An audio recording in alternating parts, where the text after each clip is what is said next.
All right, post-game here with Lugo Arenas. And, Coach, first of all, obviously not the result that you guys wanted, but the girls showed some moments of improvement, and they were able to bounce back well from early goals in both halves of the play. Yeah, I think just fixing some of the errors that we had against Salt Lake, and then just understanding the speed of play against the top-ranked opponent like Eastern Arizona and Salt Lake. So some of those things are hopefully things that we can build on, leading us into what Coach East is tomorrow, some big games this weekend over in New York, and then I think as time gets us ready for region play, knowing that the rest of the region is starting to shape themselves up, so we just need to work on what we need to. Talk a little bit, too, about the strength of the schedule. You start things out with, 2 teams in the top 20. You really kind of throw the girls into the fire in this case. Is that something that you were hoping to do this year? Yeah, I think that's the incentive on our end is we want to play the best, to push ourselves to be in that environment, to know what it's like. So when the tough moments come probably later down the road, then we have an idea of what to expect. But yeah, when you play other teams that are obviously in that same perspective that they're just good as anybody else, then I think that gives us a good idea where we're at and where we need to be towards the end of the year and things that we need to fix early on, because it defeats the purpose of playing someone that I feel like might not test us as much. But if we can play those opponents that I know are really going to push our limits, like these 2 opponents that we played early on, I think that's the goal of what we want when we build our schedule. We talked a little bit about Becca after the first game against Slick, but talk a little bit about Charlie on that back row for your defense. She's really kind of stepped up as that sophomore leader for you guys, it looked like. Yeah, I think she knows what she's good at. She's big, fast, strong, and a team like Eastern Arizona, it was a different style of play. They play very direct, and so for her to just be able to clean up some stuff, I think that allowed her to really shine in those moments because it's what she relies on.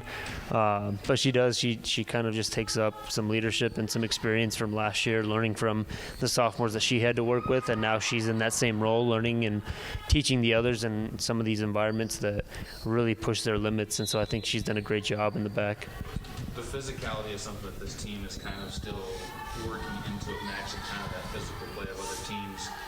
You have a couple players, though, who are at the Aubrey's obviously back from last year as far as kind of bringing that intimidator on the forward side of things. But Celeste on the defensive side of midfield, she's a rock out there for you guys at times. Yeah, I think the maturity and her background and where she's played before, I think has helped her out. And that is nice, just seeing some of our younger players, our freshmen that are stepping up and really just not playing with any fear. We've got also Haley Grillis in the middle and Haley Pearson. So both Haley's, that's why they played so much these last 2 games, is just they're those nitty-gritty players that are just going to run through regardless of how big someone else is. They're not backing down. And I think right now in this stage of our season, that's what I really want to see is which players are willing to step up, because the rest of the stuff, we're going to learn as tactics go along and as the formation starts to shape itself out.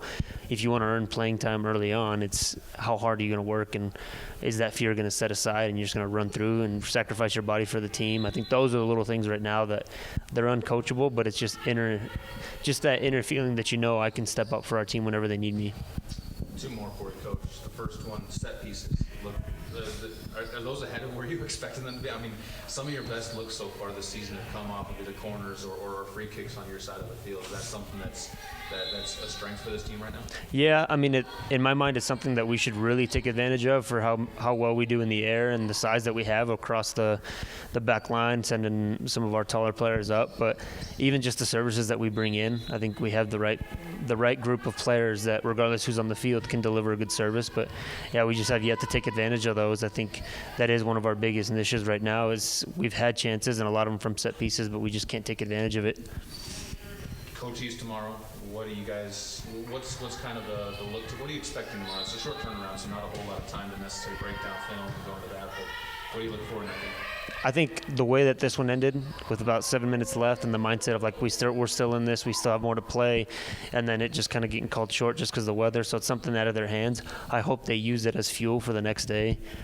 Again, those little adjustments in game. Like right now, we have no scouting reports to work off of other teams as we play early on. But as things go along in the flow of the game, I hope those girls just rely on the nitty gritty, just work ethic that they can just push themselves through, because nothing beats that 100% effort, or if you have to ask for a sub because you're gassed. I think those are the things that I'm looking for right now, is kids that just want to be out on the field and take advantage of the time that they get out there.